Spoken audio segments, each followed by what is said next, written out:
The movement of dock workers to the GPA, as rightly said by the President, started in 2004 with the Labour Amendment Act and subsequent government decision in 2007 to transfer dock workers under the management of the GPA. But the overriding objective was to address the inherent weaknesses in the system, because dock labor was created by a Labour Ordinance Act, a Labour Ordinance of 1963. And in that, there were certain inherent weaknesses in the system because it failed to address some fundamental issues in terms of their engagement, particularly with the presumption that presumably dock workers have jobs for life because there was no age limit. So just as an anecdote, this is why we've been grappling with these issues over the years, up to a point that the port and shipping industry is so dynamic that it has to respond to the needs of the changing environment.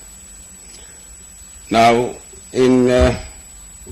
as rightly mentioned by the President, some of the main problems with the dock labor scheme are to deal with weaknesses that were not created deliberately. But I could say these are like an accident of history, because management never had the resolve to grapple with the issues head on and address a fundamental aspect in the port operations. Because I keep saying that the human resource base is the most important asset in the port. You can have a building which is old. If you do a facelift, touch up with the paint, it will look new.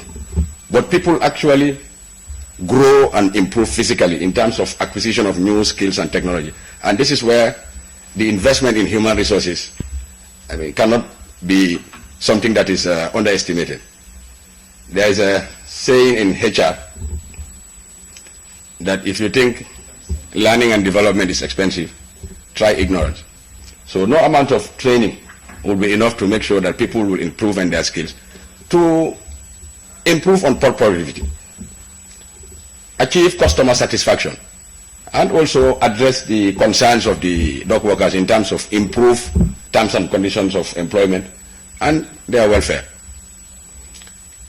It's been a long journey, as Uncle Lang mentioned, but thankfully I would also like to commend them for their patriotism and for also their patience, because they've waited too long to see their conditions improve. And the fact that they have now come together with us to sit at a table to discuss issues of common concern shows their commitment also as patriotic citizens to ensure that the changes are for the better. And management has taken a conscious decision to involve workers all along the process. It's with a view to ensure that dock workers have the comfort that, as Mr. Mensah said, nobody is here to shape your destiny. You are at the table where it is being decided. So to say that this fear of the unknown or resistance to change would mean that dock workers are going into a system that will make them worse off. Definitely it strains credibility that one would participate in a process only for him to regress.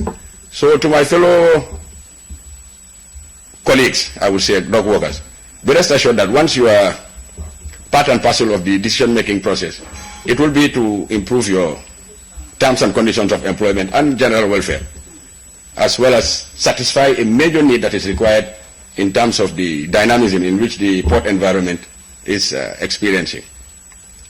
He's mentioned a lot of reports that were done in the past, starting from 1997 when there was this Felixstowe Port Consultancy. In 2002, as the President rightly mentioned, we had the AMRA at the Carabao Hotel. 2008, there was another one by, I believe, Deloitte. We had another one by Senghor Associates and KPMG. These are all consultancy reports.